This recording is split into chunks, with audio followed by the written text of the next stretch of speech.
तक फैली हरियाली और कलरव करते पक्षी। ये खूबसूरत नजारा है जामनगर की विश्व प्रसिद्ध खिजड़िया बर्ड सेंचुरी का। बारिश के बाद सर्दियों के मौसम में खिजड़िया बर्ड सेंचुरी की खूबसूरती और ज्यादा निखर जाती है। इस बर्ड सेंचुरी में प्रवासी पक्षियों की 300 से ज्यादा प्रजातियां मिलती हैं। ये migratory birds Afghanistan, Europe, Africa, Iran, Iraq और साइबेरिया से लंबा सफर तय कर यहाँ पहुँचती है।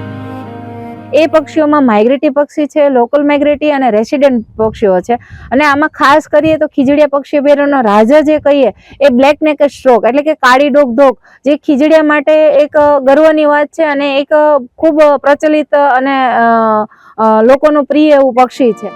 जामनगर से महज 12 किलोमीटर की दूरी पर स्थित ये पक्षी अभयारण्य करीब 6.5 वर्ग किलोमीटर के एरिया में फैला है। सर्दियां शुरू होते ही यहाँ देश विदेश से पर्यटकों का पहुँचना शुरू हो गया है। यहाँ पर्यटक सनराइज और पक्षियों की अटखेलियों का भरपूर आनंद उठा रहे हैं।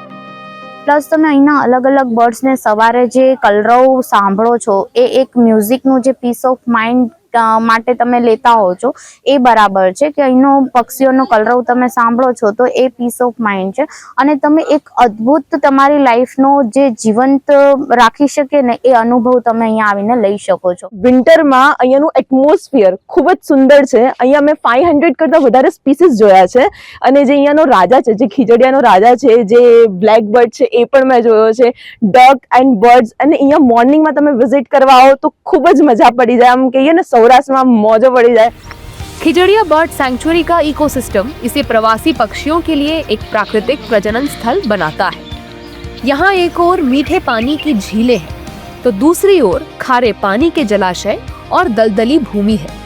विभिन्न प्रजातियों के पक्षियों और दूसरे वन्य जीवों का दीदार करने के लिए हर साल लाखों की संख्या में पर्यटक बर्ड सैंक्चुरी पहुँचते हैं और प्रकृति के मनमोहक नजारों को अपनी यादों में समेट कर ले जाते हैं।